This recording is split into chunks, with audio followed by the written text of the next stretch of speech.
नमस्कार, आदाब। मेरा नाम सारिका त्रिपाठी है। मैं गजदाबाद बस्ती की निवासी।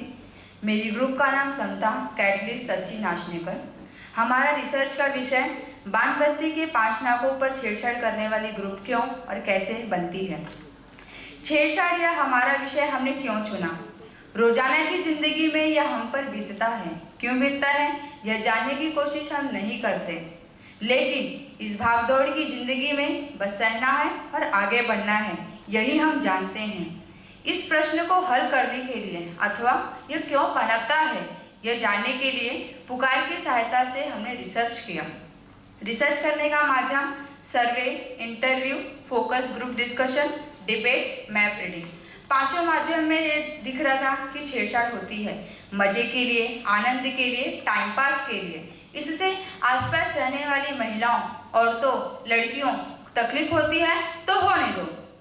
उनसे हमारा प्रश्न था कि छेड़छाड़ करते समय डर नहीं लगता, तो वे कहते काहे का डर, अरे औरतों से क्या डरना। दूसरी तरफ चर्चा के बाद पूछते यह सब पुलिस को तो नहीं बताओगे ना।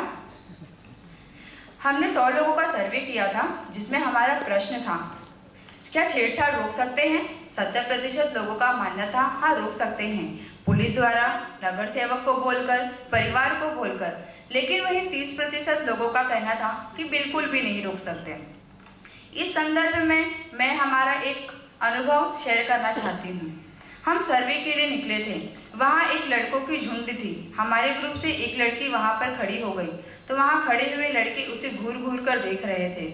जब हमारा पूरा ग्रुप वहाँ आया तो जो लड़के खड़े थे वे एक और सिकुड़ कर खड़े हो गए। यह संशोधन करने के दरमियान कुछ लड़के हमारे पास आए। उनका कहना था आप लोग बहुत अच्छा काम कर रहे हैं, हमें भी आप लोगों के साथ जुड़ना है। मजे की बात बताई जाए तो वे लड़के वही थे जिनका हमने इंटरव्यू किया था, और इंटरव्यू हमने उन्हीं का किया था जो ग्रुप में रहकर वास्तव में छेड़छाड़ करते हैं। इस संशोधन से बहुत अच्छा हुआ कि वहाँ के आसपास रहने वाली लड़कियाँ और छेड़छाड़ करने वाले लड़कों की मानसिकता में बदलाव आया। जो छेड़छाड़ करता है अगर उनमें ही बदलाव आता है तो कोई छेड़छाड़ पीड़ित ही नहीं होगा, और शायद कोई भी माँ, महिला अपनी लड़कियों और महिलाओं को देर रात को भी बाहर जाने का मौका देंगी। छेड़छाड़ तो यह जड़ है। छेड़छाड़ यह पहला स्वरूप है जिसको बड़ी घटनाओं में बदलने में थोड़ा भी वक्त नहीं लगता। यह कोई ऐसी बात नहीं किसी बांध बस्ती में होती है, ये तो कहीं पर किसी पर भी हो सकता है। मुद्दे की बात तो यह है कि इसे हल कैसे किया जाए।